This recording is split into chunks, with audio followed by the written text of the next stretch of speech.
Hey patrons, how are you? I wanted to record this because I really wanted you to feel the soul and the heart behind what I wanted to say today. So I wrote some stuff that I think I'm gonna keep. We'll find out, I guess, if it's not there. And I'm not gonna really edit this video, so I'm gonna try really hard to be focused and on target. I'm here, I'm serving kind of mad scientist. I'm feeling mad scientisty. So it's accurate, it's real. Anyway, I wanted to share like a thread of thoughts that are sort of weaving themselves together.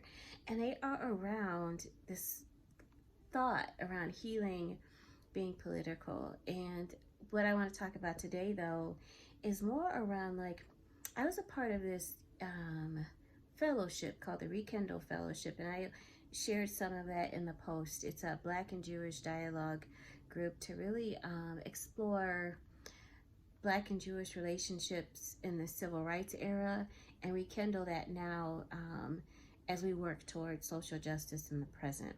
Such an amazing and powerful group and experience. And you know, I've written children's books, my Jenny books, and those books are not centered on oppression, but and it made me even think more deeply about stories we would tell if we were not entangled in oppression. And what I mean by that is like stories where we center ourselves. I think obviously like we have histories, we have pieces of our story in experience and existence. Everyone does, where oppressive structures have a part in that story. Then there's stories we tell, like I have a story that's brewing in my mind around a little girl who's a magician. And I'm going to give this away. Her grandma calls her a magician because every time she comes around, her smile appears. And her magic is not necessarily like hocus pocus, but imagination and care and love. And that's what I mean about telling stories outside of oppressive structures, like really speaking to our true, to all that it means to be human and whole. I'm working it through. So can we just like let that be there? And then, and then we were at the market and I was craving okra. And I was like, what? Because I don't like okra.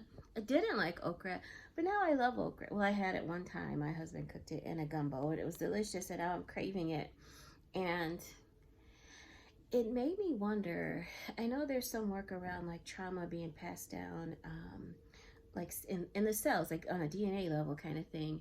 It made me wonder about healing or connection or reconnection.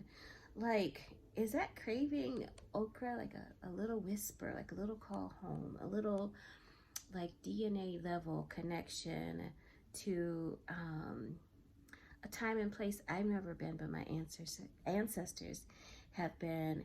And it just gave me questions around like, what could healing look like? What does healing look like? Could we let people sort of define healing in their own way? And how does that like relate to liberation? And it just felt good to ask those questions and to work those questions around in my mind. So I could not like write that all out and give you like the heart and soul of it. I didn't want to boil it down to like something like too sterile. So this is all like in the ether still. The book's not in the ether and I can't wait to share that with you. But the way I'm describing it, it's kind of like, you know, like floating around. So anyway, I just wanted to stop in. I wanted to share my thoughts with my voice, my wild eyes and hair, and just say hello and thank you. And oh my goodness, it's been about a year, and so many of you have been with me this whole year supporting my work, and I thank you. I thank you so much for that. And I hope you're well and feeling loved and safe, and I will talk to you soon. Bye.